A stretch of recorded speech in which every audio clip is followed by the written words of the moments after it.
오늘의 본문 말씀은 데살로니가전서 3장 1절에서 13절까지입니다. 봉독해 드리겠습니다.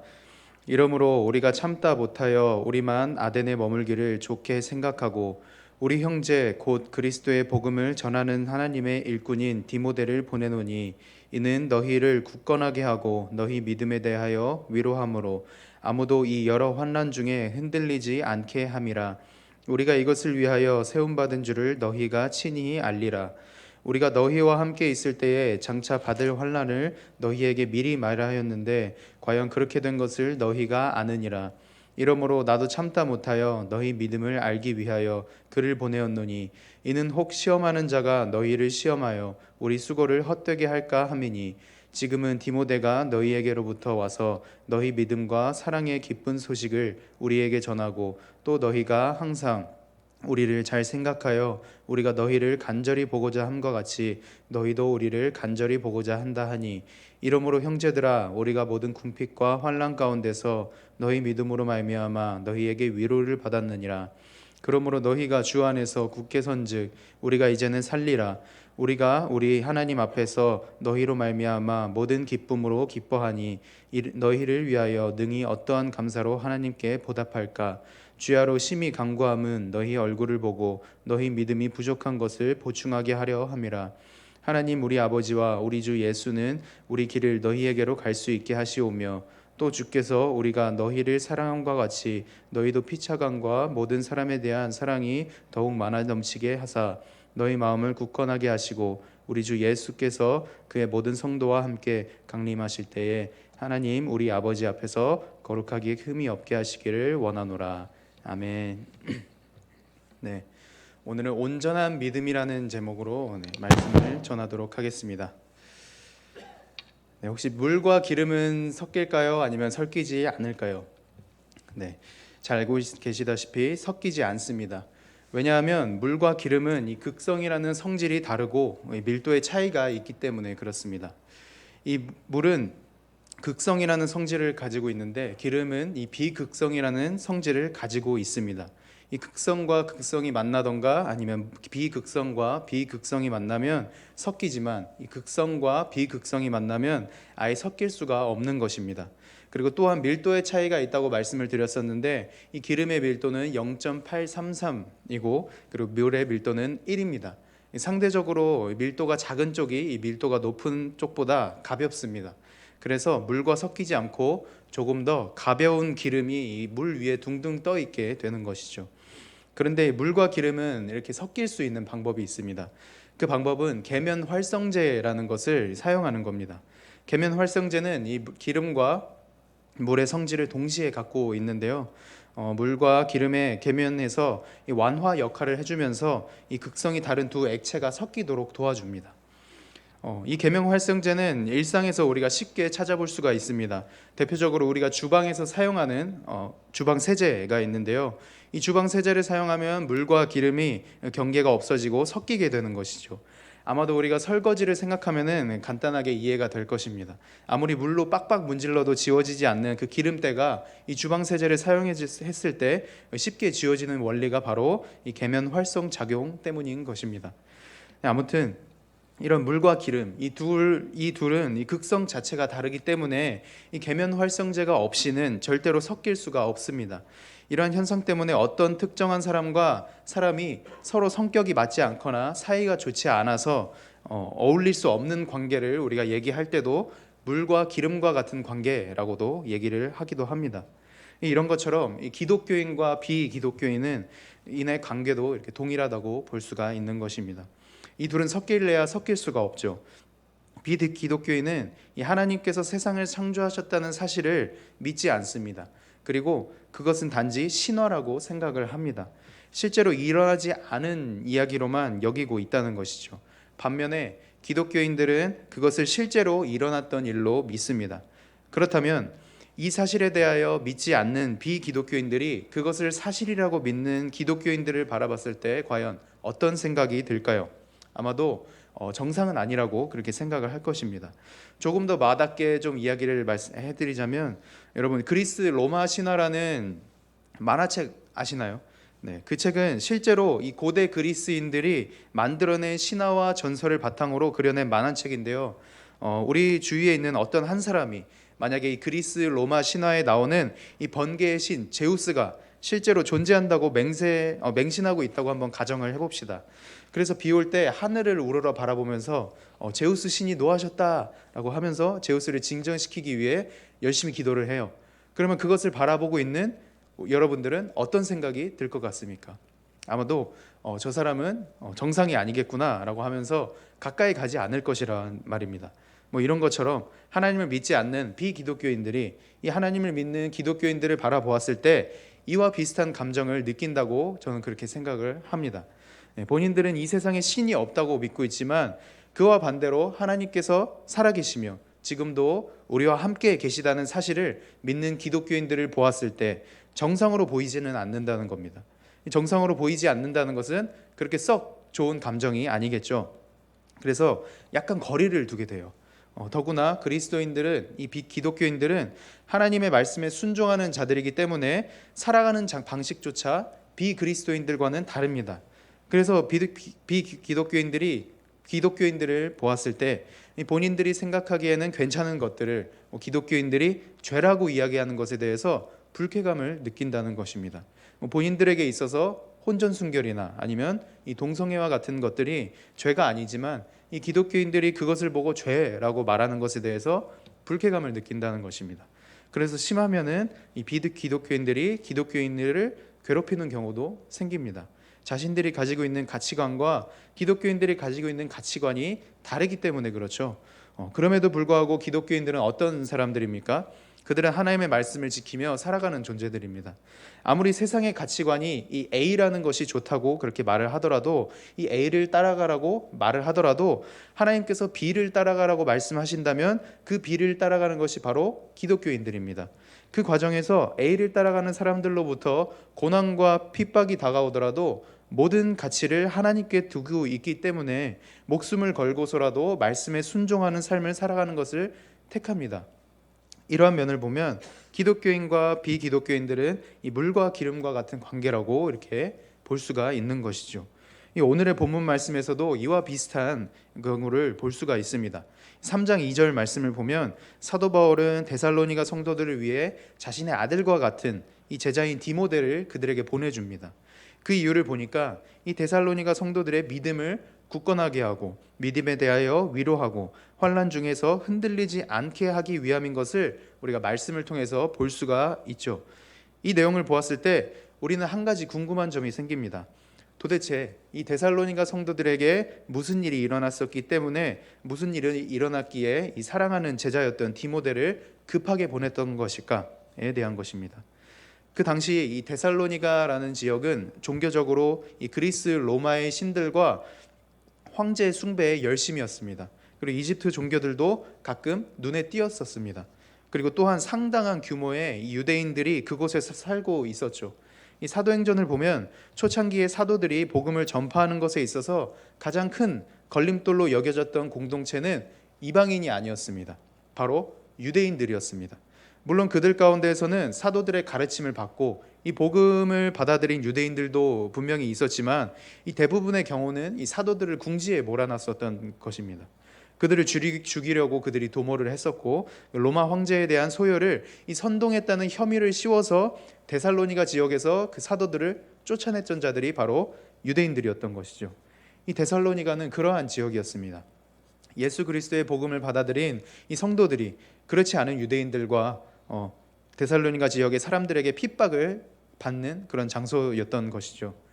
유대인들은 이 하나님이 아닌 예수 그리스도를 믿는다며 그리고 데살로니가 성도들을 괴롭혔고 이 데살로니가에 있는 사람들은 로마 황제를 숭배하지 않는다는 이유로 이 성도들을 국가의 반역자로 이 성도들을 괴롭혔습니다. 이 데살로니가 4장 13절을 보면은 그렇게 믿음을 끝까지 지키다가 순교를 했던 선도들도 있었던 것으로 그렇게 여겨집니다.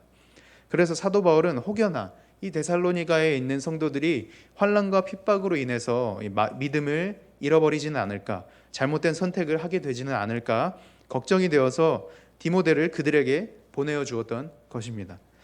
그런데 그들로부터 전해 들린 소식은 무엇이었습니까? 그들이 그러한 진흙탕 같은 상황 속에서도 넘어지거나 미끄러지지 않고 끝까지 믿음을 지키며 사도들이 그들을 간절히 보고자 했던 것처럼 그들 또한 사도들을 간절히 보고자 했다는 것입니다.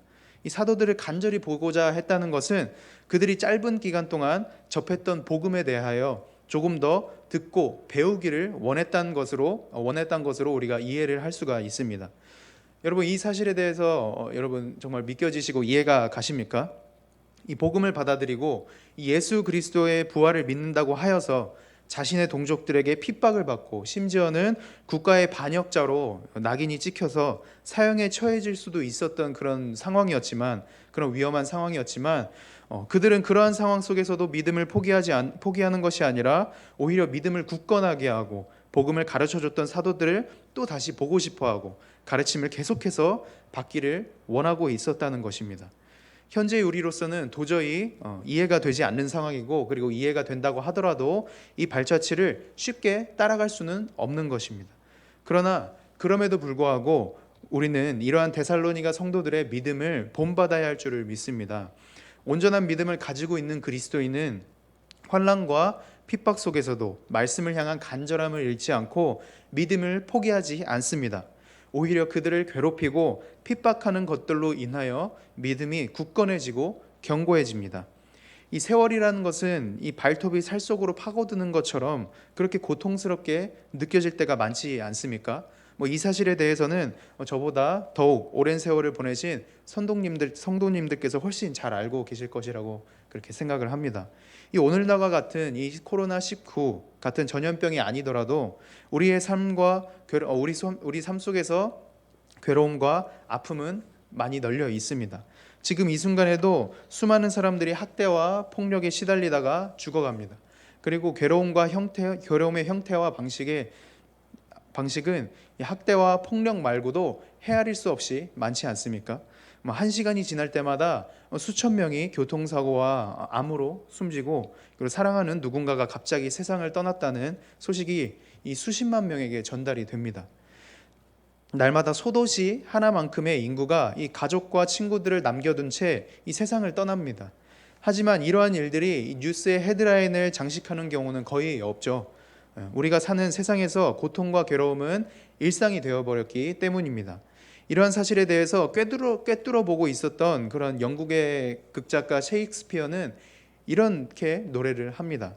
아침마다 이 새로운 과부들이 아우성치고 새로운 고아들이 울부짖으며 새로운 슬픔이 하늘의 낯을 치니. 제가 갑작스럽게 이 고난에 대하여 말씀을 드리는 것은 우리 기독교인들은 이러한 고난 속에서 어떤 행동을 취하고 있는지를 생각해 보기 위해서입니다.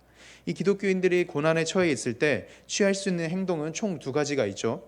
하나는 고난 때문에 우리가 신앙을 떠나던가, 아니면 다른 하나는 고난 때문에 우리가 하나님을 만나거나입니다.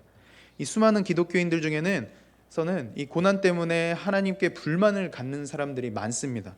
하나님께서 선하시고 정의로우시고 사랑이 넘치신다면 어떻게 그처럼 참담하고 썩어 문드러지고 고통스럽고 괴로운 일들을 허락하실 수 있느냐는 마음으로 불평을 합니다. 고통이 마음의 뿌리를 내리면 내릴수록 이 머릿속에서 하나님을 향한 회의감도 점점 자라나게 되죠. 그러나 반면에 이 고난 때문에 하나님을 만나고 신앙이 성숙해지는 사람들도 있습니다. 삶에 고난이 찾아들지 않는 한 아무도 하나님을 찾지 않는다는 말은 어찌 보면은 이 과장된 말임에 틀림이 없다고 생각을 하지만, 그렇다고 아주 틀린 말은 아닙니다. 고난이 닥치면 그제야 비로소 인간은 자신의 삶을 마음대로 할 수 없으며, 그리고 그렇게 해본 적도 없다는 사실을 절감하게 되죠. 그뿐만이 아니라 이미 신앙을 가진 이들을 이끌어서 하나님의 실제와 사랑과 은혜를 더 깊이 경험하게 합니다. 미국의 팀 켈러라는 목사님은 이런 말을 했습니다. 이 고난의 풀무불을 거치는 과정이야말로 하나님을 추상적으로 아는 수준을 넘어 인격적인 만남으로 이끄는 중요한 통로다라고 이렇게 말을 했습니다. 이 웬만한 기독교인들이라면 이 수많은 교리들을 잘 이해해서 이 머릿속에 간직하고 있지 않습니까? 하지만 이 실망과 실패, 상실의 통로를 거치지 않는 이상 그 진리들은 이 마음속 깊은 곳에 와닿지 않습니다. 일자리와 가족을 한꺼번에 잃어버린 어떤 무명의 한 남성은 이런 고백을 했습니다. 예수님만 있으면 무슨 어려움이든 다 헤쳐나갈 수 있다는 얘기는 이미 들어서 알고 있었습니다. 이 원론적으로 말입니다. 하지만 가진 걸 전부 잃어버리고 제게 예수님만 남게 되자 비로소 그분 한 분만으로 충분하다는 사실이 무슨 의미인지 실감하게 되더군요. 라고 말입니다. 사랑하는 성도 여러분, 우리는 고난과 핍박 가운데서도 이 하나님을 향한 신앙을 결코 포기해서는 안 됩니다. 결코 잃어서는 안 됩니다. 이 각자의 어려움과 고난이 우리의 삶과 신앙을 무너뜨리려고 하더라도 우리는 그 속에서 여전히 우리를 사랑하시고 구원의 길로 견인해 두시는 이 하나님을 바라볼 수 있어야 합니다. 오늘의 본문 말씀에 등장하는 이 데살로니가 교회의 성도들처럼 그리고 하나님께서 우리에게 말씀해 주신 그 말씀처럼 그분을 신뢰하고 끝까지 따라가는 온전한 믿음을 가지고 있어야 할 줄을 믿습니다. 그렇다면 두 번째로 우리는 이 말씀을 통하여 온전한 믿음을 가지고 있는 자들은 이 복음 전파하는 것에 모든 마음과 시간을 쏟아야 한다는 것을 알 수가 있습니다. 이 본문 말씀을 다시 한 번 더 봐보시면 사도 바울은 데살로니가 성도들이 혹여나 이 핍박과 환난 때문에 믿음을 잃지 않을까 계속해서 걱정하지 않습니까? 사실상 우리는 우리 생활 범주 내에서 벗어난 자들에게는 관심을 끊는 경우가 대부분이죠. 만일 우리 자신이 어떤 공동체의 일원으로서 속해 있다고 한번 가정을 해봅시다. 우리가 그곳에서 열심히 시간을 쏟고 마음을 쏟아서 결국에는 그 공동체의 리더로 자리를 잡게 되었습니다. 이 리더가 되었을 때에도 공동체원들을 잘 이끌고 그리고 잘 대해 주어서 공동체원들과 좋은 관계를 맺게 되었어요. 그런데 무엇이든 영원한 것은 없듯이 피치 못할 상황으로 공동체를 우리가 떠나게 되었습니다. 그리고 나서 오랜 세월이 흘렀어요. 그러면 여러분들은 그 좋은 관계를 유지하고 있었던 이 공동체원들과 여전히 그 지속적으로 좋은 관계를 유지하고 있는 상태가 될 수 있을 것이라고 생각을 하십니까? 아마도 대부분의 경우는 연락이 끊겼다던가 아주 소수의 사람들과만 연락을 유지하고 있을 것입니다. 더 이상 그 공동체는 자신의 관할이 아니기 때문에 마음을 쓰거나 걱정하지 않는다는 것이죠. 그런데 사도 바울은 그러지 않았습니다. 이 데살로니가의 유대인들 때문에 그 지역에서 쫓겨나게 되었었지만 사도 바울은 이 데살로니가 성도들을 계속해서 생각했습니다. 혹여나 그들이 믿음을 포기하지는 않을까, 환난과 핍박 때문에 힘들어하지는 않을까, 잘못된 길로 나아가고 있지는 않을까 걱정하고 기도했다는 것입니다. 그가 그렇게 할 수 있게 되었던 이유는 데살로니가 성도들과 이 사도 바울이 이 예수 그리스도를 믿는 이 믿음 안에서 하나가 되었기 때문에 가능했던 것이라고 생각을 합니다. 이 믿음 안에서 하나가 된 형제 자매들은 서로에게 관심을 갖고 그리고 서로의 믿음과 신앙생활에 관심을 기울입니다. 서로에게 힘든 일이 있는지 혹여나 힘든 일 때문에 신앙생활을 못하고 있는 것이 아닌지 믿음을 포기하는 것이 아닌지 걱정합니다. 그래서 서로의 안부를 묻게 되고 한 번씩 만나서 서로의 이야기를 듣고 말함으로써 그 관계가 계속해서 유지되어 나갑니다. 이 모든 것은 온전한 믿음을 가지고 있는 사람들이 이 예수 그리스도의 복음 전파가 온전히 이루어지는 것을 소망하고 그것이 유지되는 것에 마음이 쏟아지기 때문에 가능한 일입니다. 이러한 마음은 이 그리스도의 복음을 전파하는 일에 힘쓰도록 만들고 그리고 낙심하고 있는 형제 자매들이 다시금 일어설 수 있게 만드는 그런 디딤돌이 되어줍니다. 더구나 이런 믿음의 사람들은 그리스도의 복음이 전파되는 것에 이 기쁨과 감사함을 느낍니다. 본문 말씀 9절을 한번 보면은 이 사도 바울은 데살로니가 성도들이 이 믿음에 굳건한 것을 보고 하나님 앞에서 모든 기쁨으로 기뻐하니라고 말하는 것을 볼 수가 있습니다. 여기서 말하는 모든 기쁨이라는 것은 극히 큰 기쁨을 가리킵니다. 이것은 데살로니가 성도들의 믿음의 승리로 인하여 그동안 사도 바울에게 있었던 모든 염려와 근심이 완전히 잊혀질 만큼 그 기쁨이 컸다는 것을 알려주고 있는 것입니다. 우리도 인생을 살아가다 보면 아주 큰 기쁨 때문에 그동안 고생해왔던 모든 일들이 단번에 잊혀지는 순간이 있지 않습니까? 대표적으로 예를 한번 들어보자면 성경 말씀에도 써져 있는 것이지만 이 처음에 아이를 임신한 이 어머니는 이 아이를 낳기까지의 과정이 너무나도 힘들어서 이 다시는 아이를 낳지 않을 것이라고 그렇게 다짐을 한다고 합니다. 그런데 아이를 낳고 보면 어떻습니까? 세상에서 이 세상에 아이를 낳은 그 기쁨이 너무나도 커서 다시는 그 고통을 기억하지 않는다고 하죠. 이와 비슷한 큰 기쁨이 우리의 삶 속에서도 많이 일어날 것인데 특히 그 많은 기쁨 중에 우리가 뿌린 그 복음의 씨앗이 하나님으로 말미암아 자라나게 될 때 이 기뻐하는 기쁨들로 가득하게 되기를 간절히 소망합니다.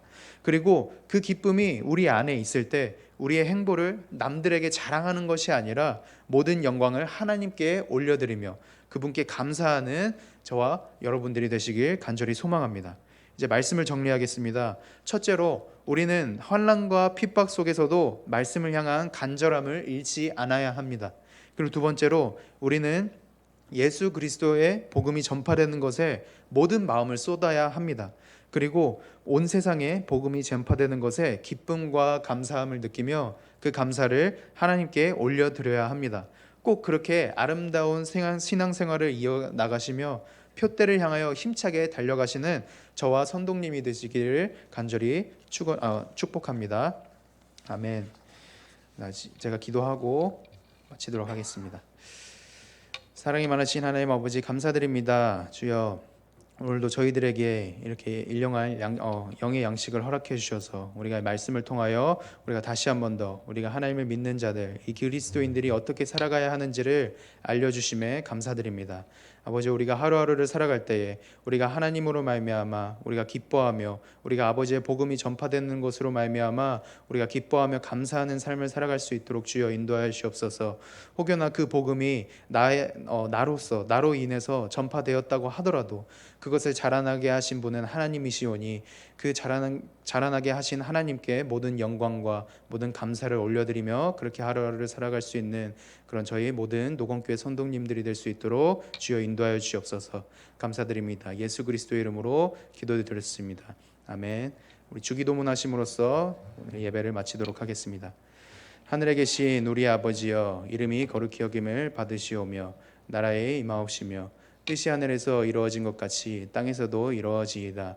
오늘날 우리에게 일용할 양식을 주옵시고 우리가 우리에게 죄 지은 자를 사하여 준 것 같이 우리 죄를 사하여 주시옵고 우리를 시험에 들게 하지 마시옵고 다만 악에서 구하시옵소서.